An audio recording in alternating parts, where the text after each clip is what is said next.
Recently supreme court के एक order ने अरावली हिल्स के फ्यूचर पर एक बड़ा सवाल खड़ा कर दिया है।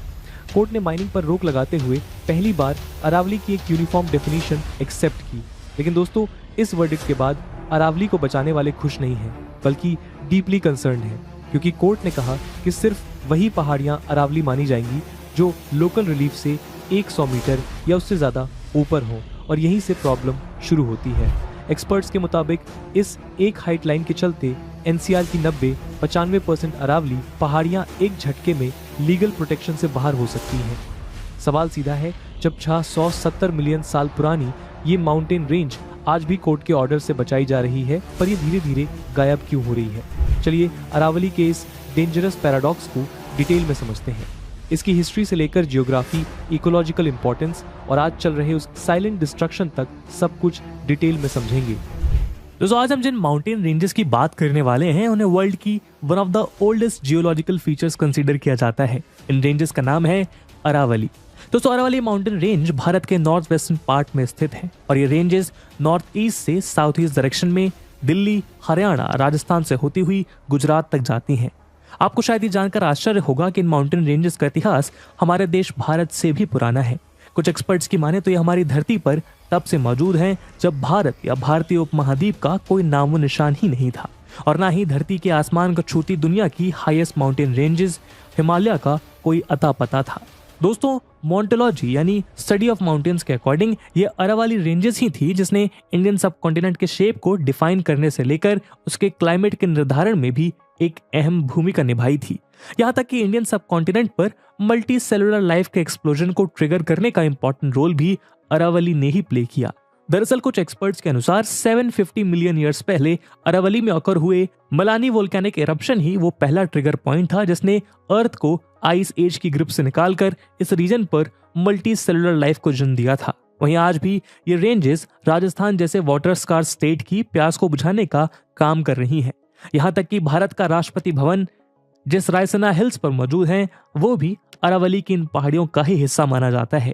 ऐसे में अरावली की भारत के लिए क्या इंपॉर्टेंस है यह आपके लिए समझना मुश्किल नहीं होगा, लेकिन शायद आपको ये जानकर हैरानी होगी कि बीते 4 दशक में करोड़ों अरबों साल से इस धरती पर मौजूद ये रेंजेस अब गायब होने की कगार पर खड़ी हैं। जी हाँ दोस्तों, सुप्रीम कोर्ट द्वारा 2018 में appointed central empowered committee CC की एक रिपोर्ट के अनुसार बीते 50 सालों में राजस्थान में स्थित अरावली के 128 हिल्स में से 31 गायब हो चुके हैं।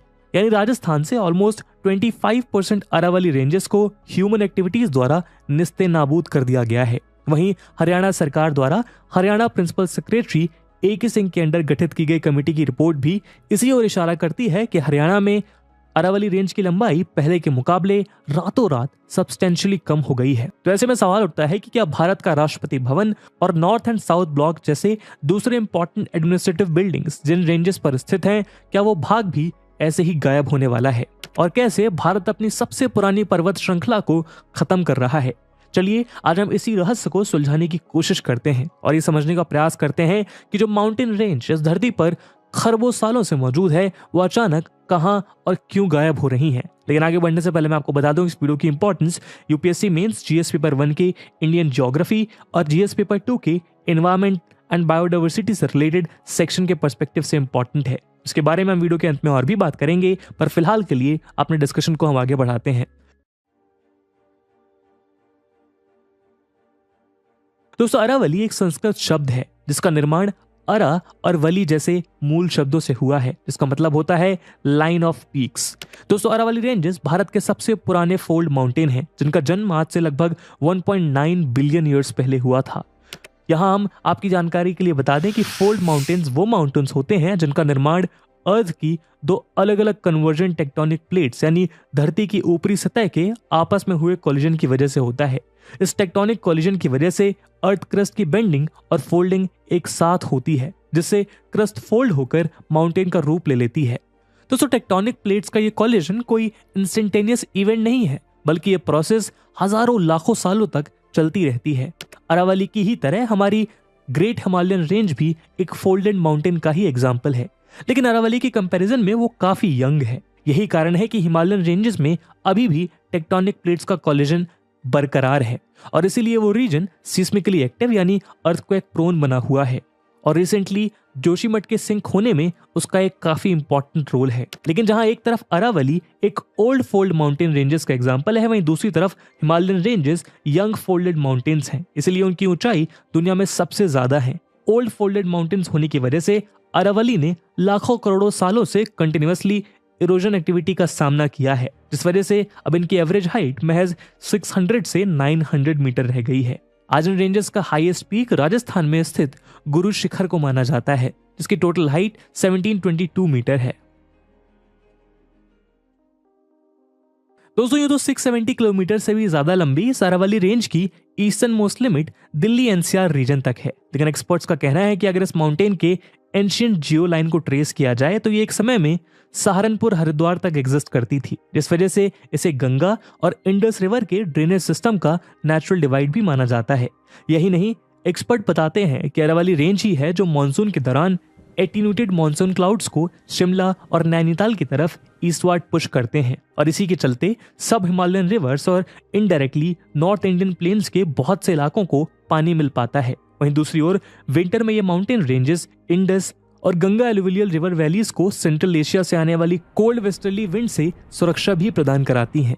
दोस्तों अरावली की ये रेंजेस थार डेजर्ट के नेचुरल बैरियर की तरह भी काम करती हैं, जो भारत के नदर्न प्लेन्स को फर्दर डेजर्टिफिकेशन से बचाती हैं। ये रीजन बायोडाइवर्सिटी के हिसाब से भी अच्छी खासी इंपॉर्टेंस रखता है, जिसमें बहुत से फॉरेस्ट और 20 से ज्यादा वाइल्ड लाइफ सेंचुरीज के साथ साथ Sariska Delhi leopard wild life corridor भी मौजूद है। साथ ही ये रीजन 300 से भी ज्यादा नेटिव प्लांट स्पीसीज और 120 बर्ड स्पीसीज का भी नेचुरल हैबिटाट है। ऐसे में इकोलॉजिकल पॉइंट ऑफ व्यू से इस अरावली रीजन के प्राइम इंपॉर्टेंस को समझा जा सकता है।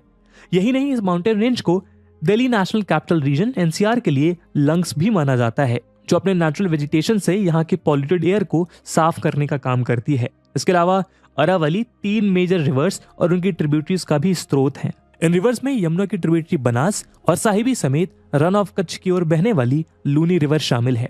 दोस्तों अरावली का नेचुरल एक्विफायर रिचार्ज सिस्टम और वाटर चैनल्स भारत के नॉर्थ वेस्टर्न रीजन के वाटर टेबल को मेंटेन रखने में एक अहम भूमिका निभाते हैं। यही नहीं, अगर हम इकोनॉमिक पॉइंट ऑफ व्यू से देखें तो कार्बन डेटिंग के आधार पर यह माना जाता है कि अरावली के इस रीजन में 5th सेंचुरी BCE से ही कॉपर और दूसरे मेटल की माइनिंग की जाती रही है। यानी राजपूत पीरियड में बने राजस्थान के शानदार फोर्ट्स, जिनको देखने हर साल देश विदेश से लाखों लोग यहाँ पर आते हैं, उनके निर्माण के लिए बिल्डिंग मटेरियल भी अरावली की इन पहाड़ियों ने ही प्रदान किया था। इन सब के अलावा आर्कियोलॉजिकल एविडेंसेस के अकॉर्डिंग ये माउंटेन रेंजेस पहाड़, गिलूंड और बैराट जैसे सिविलाइजेशंस का भी निवास स्थान रही हैं। लेकिन बड़े दुख की बात है कि हिस्टोरिकली, जियोग्राफिकली और इकोलॉजिकली इंपॉर्टेंस रखने वाली इस अद्भुत पर्वत श्रृंखला का धीरे धीरे पतन हो रहा है। तो आइए इस पतन के पीछे छिपे कारण जान लेते हैं। दोस्तों महात्मा गांधी का एक फेमस कोट है, the world has enough for everyone's need but not for everyone's greed. बस ऐसा ही कुछ हाल अरावली में हो रहा है। जैसा कि हमने आपको बताया, ये पहाड़ियां सैकड़ों साल से मानव की हर जरूरत को पूरी कर रही हैं, लेकिन बीते कुछ दशकों में कंस्ट्रक्शन सेक्टर की डिमांड पूरी करने के लिए अरावली की पहाड़ियों को ठीक वैसे ही नोचा खसोटा जा रहा है जैसे गिद्ध किसी मरे हुए जीव को नोचता है। The forest survey of India FSI की 2017 रिपोर्ट ये बताती है कि अरावली में 3200 से भी ज्यादा साइट्स पे इलीगल माइनिंग चल रही है। वहीं 2018 की ही CAG यानी comptroller and auditor general of India की एक रिपोर्ट 2011 से 2017 के बीच अरावली से 98.87 lakh metric ton minerals illegally excavate होने का दावा करती हैं। पॉलिटिकल बैकिंग और लैंड माइनर्स के ऑर्गेनाइज्ड क्राइम सिंडिकेट पूरी तरह से बेखौफ होकर इन रेंजेस की बेधधक माइनिंग कर रहे हैं।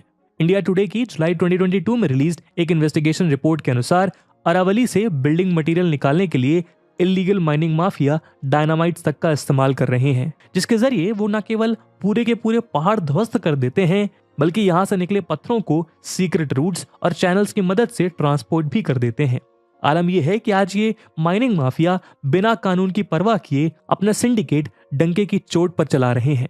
इस बात का अंदाजा आप ऐसे लगा सकते हैं कि पिछले साल 2022 में इलीगल माइनिंग के खिलाफ की जा रही एक रेड के दौरान हरियाणा के नूह में इलीगल माइनर्स ने हिट एंड रन असॉल्ट में वहां के DSP सुरेंद्र सिंह की हत्या कर दी थी।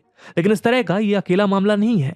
अगर हम बीते कुछ सालों की ही न्यूज रिपोर्ट्स पर नजर डालें तो हम पाएंगे कि इस रीजन में इलीगल माइनर्स और पुलिस के बीच मुठभेड़ होना एक आम बात है। स्टेट गवर्नमेंट रिपोर्ट्स के अनुसार हरियाणा के अकेले नूह में ही 2021-22 के दौरान इलीगल माइनिंग के खिलाफ 200 से ज्यादा एफआईआर रजिस्टर हुई। ऐसे में ये समझना मुश्किल नहीं है कि राजस्थान, हरियाणा और दिल्ली एनसीआर रीजन में तेजी से होता डेवलपमेंट अरावली से ही फ्यूल किया जा रहा है। लेकिन बात केवल इलीगल माइनिंग की ही नहीं है, बल्कि इसके साथ बढ़ते मल्टी डायमेंशनल ह्यूमन ग्रीड की भी है। तो चलिए अब हम उन सारे डायमेंशंस को समझ लेते हैं।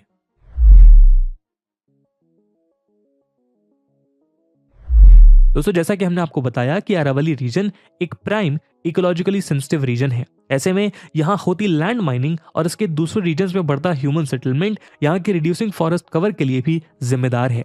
अलग अलग रिपोर्ट से ये बात सामने आई है कि दिल्ली और हरियाणा के नजदीक एनसीआर में तेजी से होते कंस्ट्रक्शन और लैंड ग्रैबिंग की वजह से एनसीआर के ये लंग्स अब जवाब देने लगे हैं।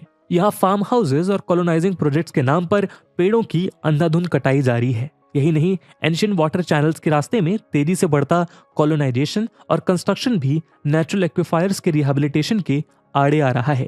लेकिन हालत ऐसी है कि मामले की गंभीरता समझते हुए इसके खिलाफ सख्त एक्शन लेने के बजाय डैमेज फॉरेस्ट रिपोर्ट फाइल करके 1000 से 11,000 रुपीस के बीच फाइन इंपोज कर मामले को रफा दफा कर दिया जाता है। इस सबको देखते हुए 2016 में ही इसी तरह के अनरेगुलेटेड ट्री कवर डिस्ट्रक्शन को रोकने के लिए देश के बहुत से एनवायरमेंटल एक्टिविस्ट ने एनसीआर और आसपास के अरावली रीजन में भी फेमस चिपकू मूवमेंट से प्रेरित होकर एक मूवमेंट शुरू किया था। वहीं 2020 में रक्षाबंधन के अवसर पर गुरुग्राम और दिल्ली के लोगों ने अरावली के पेड़ों को राखी बांधकर अपना सौहार्द व्यक्त किया था। लेकिन इन सभी प्रयासों के बावजूद समस्या जस की तस है। यही कारण है कि अब इस ह्यूमन ग्रीड के रेपरकशंस दिखाई देने लगे हैं। अरावली में होते इस विनाश के खेल की वजह से इस रीजन में वाटर स्कार्सिटी बढ़ती जा रही है।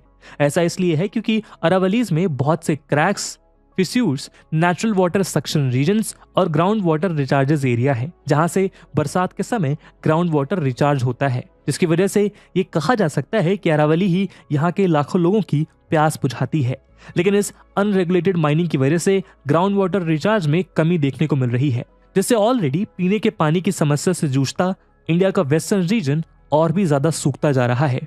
Wild life institute of India के 2017 के सर्वे में ये बात सामने आई थी कि साउथ हरियाणा में 12 वेजिटेटिव गैप्स हैं, जिसके लिए अरावली से होने वाले सैंड ड्रिफ्ट को जिम्मेदार माना जा रहा है। ऐसे में अब एनवायरमेंटलिस्ट को ये चिंता सताने लगी है कि तेजी से होती अरावली की डिस्ट्रक्शन से कहीं थार का एक्सटेंशन और फर्दर नदर्न स्टेट्स की तरफ इंटेंसिफाई ना हो जाए।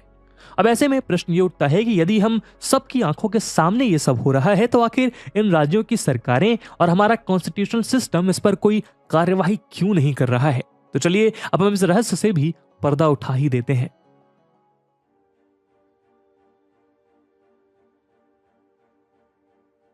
दोस्तों, ये तो सेंट्रल गवर्नमेंट द्वारा ministry of environment, forest and climate change के मई 7, 1992 में रिलीज किए हुए फेमस द अरावली नोटिफिकेशन ने इस क्षेत्र में बिना ministry of environment, forest and climate change के परमिशन के न्यू इंडस्ट्रीज, माइनिंग, डिफॉरेस्टेशन के साथ कंस्ट्रक्शन एक्टिविटीज पर भी रोक लगा दी थी। वहीं सुप्रीम कोर्ट ने भी 2002, 2005, 2009 और 2018 में अलग अलग केसेस में ऑर्डर देकर इस माउंटेन रेंज के फ्रेजाइल इकोसिस्टम में सिमिलर एक्टिविटीज को रोकने के आदेश दिए थे।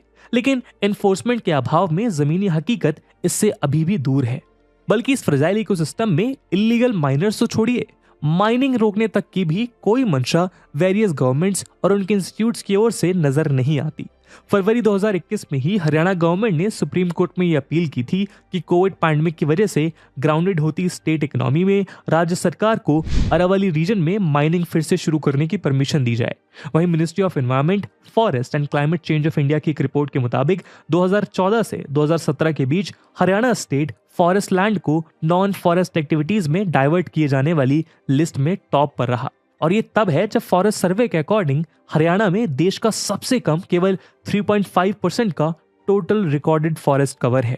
हद तो तब हो गई जब सितंबर 2021 में हरियाणा गवर्नमेंट ने प्रिंसिपल सेक्रेटरी AK सिंह की एक कमेटी द्वारा अरावली रेंज को ही रीडिफाइन करने की कोशिश की, ताकि नेशनल ग्रीन ट्रिब्यूनल और दूसरी कानूनी कॉम्प्लिकेशंस में पड़े बिना कन्वेंशनली अरावली रेंज में ही कंसिडर किए जाने वाले गैर मुमकिन पहाड़ को कंस्ट्रक्शन एक्टिविटीज के लिए खोला जा सके। इसीलिए हरियाणा गवर्नमेंट ने अपने लैंड रेवेन्यू रिकॉर्ड का हवाला देते हुए अरावली के इस एग्जिस्टेंस को ही नकार दिया। इस बारे में अरावली बचाओ मूवमेंट के एक्टिविस्ट ने चिंता व्यक्त करते हुए कहा कि इस स्टेप से हरियाणा के फरीदाबाद, महेंद्रगढ़ और पलवल का कुल मिलाकर 35,000 हेक्टेयर से ज्यादा का क्षेत्र नेचुरल कंजर्वेशन जोन से निकलकर ह्यूमन ग्रीड की भट्टी में झोंक दिया जाएगा। वहीं अगर हम कोर्ट द्वारा अपॉइंटेड सेंट्रल एम्पावरमेंट कमेटी की रिपोर्ट के अनुसार इलीगल क्वेरिंग द्वारा अरावली के 31 हिल रेंजेस गायब करने वाले राजस्थान की बात करें तो हम पाएंगे कि 2018 की इस कमेटी ने सुप्रीम कोर्ट को अपनी रिपोर्ट में यह भी बताया था कि राजस्थान हर साल माइनिंग कंपनी से लगभग 5,000 करोड़ रुपीस की रॉयल्टी लेता है। ऐसे में इनके खिलाफ कोई भी सख्त कदम उठाने के बजाय स्टेट गवर्नमेंट आंख मूंद कर अपनी तिजोरियां भरने में लगी है। अब आप ऐसे में खुद सोचिए कि जो माउंटेन रेंज भारत को डेजर्टिफिकेशन, सीवियर विंटर से बचाकर रेनफॉल और वाटर अवेलेबिलिटी को इंश्योर करती हैं, अगर हम उसके ही दुश्मन बन बैठे तो उसका सबसे बड़ा नुकसान किसे होगा। साथ ही प्रश्न यह भी उठता है कि आखिर इसे रोकने के लिए क्या किए जाने की जरूरत है। दोस्तों, अगर बिना शुगर कोट किए सीधे सीधे इस प्रश्न का उत्तर दिया जाए तो वो होगा लॉज का प्रॉपर इंप्लीमेंटेशन। इंडिया जैसे विजनरी देश के पास एनवायरमेंट कंजर्वेशन लॉज और उसे एस्टैब्लिश करने के लिए मैकेनिज्म की कोई कमी नहीं है, बल्कि भारत उन कुछ देशों में से है जिन्होंने अपनी जिम्मेदारी समझते हुए सबसे पहले एनवायरमेंट और फॉरेस्ट कंजर्वेशन लॉज को बनाया था। लेकिन अगर इसके बाद भी हम अरावली को नहीं बचा पा रहे हैं तो कमी लॉज की नहीं, इनके इंप्लीमेंटेशन की है। कमी पॉलिटिकल विल और हमारी सोच की है, जो आज भी अपनी जिम्मेदारी समझने के बजाय और ज्यादा पाने की हवस में पर्यावरण का नाश कर रहे हैं। इस मुद्दे से जुड़ी देश की सभी राज्य सरकारों को भी ये समझना होगा कि डेवलपमेंट एक मस्ट नीडेड एस्पेक्ट है, लेकिन इसे एनवायरनमेंट और इकोलॉजी के एक्सपेंस पे अचीव नहीं किया जा सकता। करोड़ों सालों से हमारी तमाम जरूरतों को पूरी करती आई अंगद के पैर की तरह अटल खड़ी अरावली की पहाड़ियां आज हमसे संग रक्षण की गुहार कर रही हैं। इस गुहार को नजरअंदाज करना बेवकूफी नहीं, बेईमानी होगा। दोस्तों, इस मुद्दे पे आपका क्या ओपिनियन है, क्या पर्सपेक्टिव्स हैं, क्या सुझाव हैं, कमेंट सेक्शन में जरूर बताइएगा। और इस मुद्दे को आगे पहुंचाने के लिए ज्यादा से ज्यादा इस वीडियो को शेयर जरूर करिएगा। और जैसा हमने वीडियो के पहले भाग में बताया, इस वीडियो की इंपॉर्टेंस यूपीएससी मेंस के पर्सपेक्टिव से काफी ज्यादा है, तो उसी इंपॉर्टेंस को देखते हुए एक सवाल हम आपके लिए छोड़कर जा रहे हैं, जिसको आपको कमेंट सेक्शन में आंसर करना है। And the question is, consider the following statements. Statement A, Aravalli restricts the eastward expansion of the desert. Statement B, all the rivers of Rajasthan have their origin from Aravalli. Statement C, distributional pattern of rainfall in Rajasthan is not affected by Aravalli. Option D, Aravalli region is rich in metallic minerals. Select the correct answer using the code given below. Option 1, A, B and C are correct. Option 2, B, C and D are correct. Option 3, only C and D are correct. Option 4, only A and D are correct. और दोस्तों, इसी के साथ एक mains का भी प्रश्न हम आपके लिए छोड़कर जा रहे हैं। And the question is, what are the ecological hazards that the Aravalli has been exposed to by illegal mining? Discuss. And with this question, my friends, that's it for the video. I hope आपको video पसंद आई होगी, और अगर पसंद आई है तो अपने दोस्तों के साथ साझा करना मत भूलिएगा। हम मिलते हैं अगले वीडियो में, तब तक के लिए जय हिंद, जय भारत।